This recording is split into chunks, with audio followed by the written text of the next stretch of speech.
هموطنان پیش همه سلامتی خانه آباد بازگشت به وطن برای تمام مردم غریب تمنا می‌سازم. یک قصه نقل میکنیم درباره پدر و مادر و فرزند. مهربانی را که گوش کنید. بچه عسکری میبیه یه روز نیم روز خونه شونده میسته.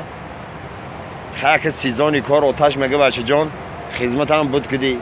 دوای دوستا رو بگی علف زنی میریم. زمستانه که گاو مال دیگه چکنیم. آتا بچه میبرن سری پولیا. یکان کروگ هم خمیزنن که سگیره دننه میفورده. خیلی عسکری آمدگی. گفته آتا دوستی ما کند شده. ما خانه برام هم دوستی ها تست کنیم میام. مایلی بچه جان گفته مایلی.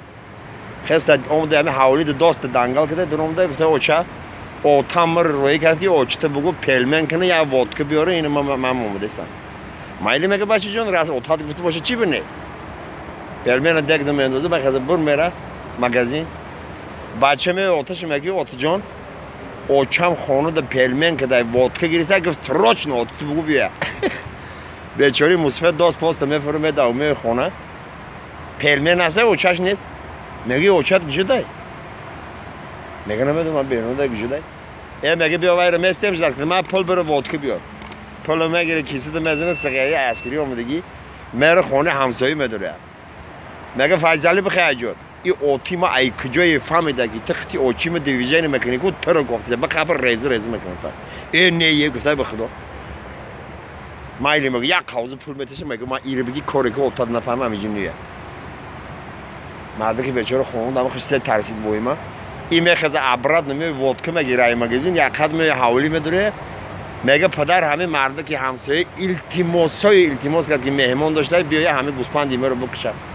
مایلی میگه مردک تور قتی کورچه میگیره سری ارخه میکنه میداره فایزالی میبینه تور کورچه میترسه.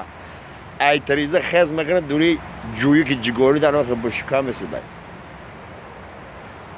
زنگ ای مغازین میگه میگه اوتات کو میگه اوتام فهمید که تا ای کجای قتی مرد که همسایه دیویژن میکنی تور کورچه رو گرفت بسری همون را. یک که ای تریزه نگاه میکنه اوتاش اومده است کورچه تور خون لولا. اوچش تلخ کاف میشه بدای تریزم خز میکنه دوری جگوری میداره.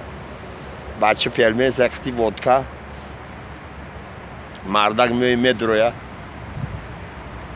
کنی میگه اوچت نیومده. میگه اوچم آنمو دوری جگوری در مردک سگ دیگه میزنه. ایسری دیوال همه خیلی نگاه میکنه. ها اونی شما رو گم آدم نمیشین. سگره ایتیفی که آتش میخنده. میگه آتا ما ایگلی سهر تو رو گفته بدون این روز علف نمیزنیم.